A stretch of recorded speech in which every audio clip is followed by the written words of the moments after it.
Middle season এখন একদমই দোরগোড়ায়। এখন অনেকের মনের মধ্যে এই কোশ্চেন আসতে পারে, মার্কেটে হাই রেঞ্জ এবং লো রেঞ্জের মধ্যে অনেক রকম ফাউন্ডেশন আছে, কোন ফাউন্ডেশনটা ইউজ করলে একদম ডিভি অ্যান্ড এইচডি লুকস দেবে আর ফাউন্ডেশন হবে একদম বাজেট ফ্রেন্ডলি। তাহলে চলো আজকে সেটা নিয়ে আলোচনা করা যাক। স্পেশাল প্রতিটা ব্র্যান্ডের কাছেই উইন্টার এবং সামার অ্যাকর্ডিং তাদের প্রোডাক্ট আছে।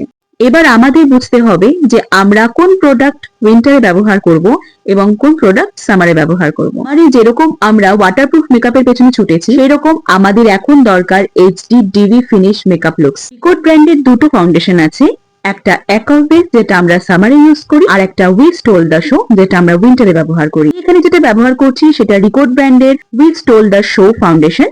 এটা এইচডি অ্যান্ড লুমিনাস ফাউন্ডেশনকে হাইড্রেশন প্রোভাইড করে এবং একটা ডিবি ফিনিশ এনে দেয়। এটা ভীষণই ব্লেন্ডেবল একটা ফাউন্ডেশন, আর কভারেজ দেখে তোমরা বুঝতেই পারছো এটা কতটা হাই কভারেজ একটা ফাউন্ডেশন।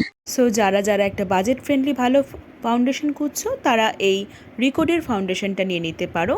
সো ভিডিওটি হেল্পফুল হলে অবশ্যই আমাকে কমেন্টে জানিও। সো এইরকম আরও ভিডিও দেখতে হলে আমার চ্যানেলকে সাবস্ক্রাইব করে রেখো। তো thank you for watching my video. Tata.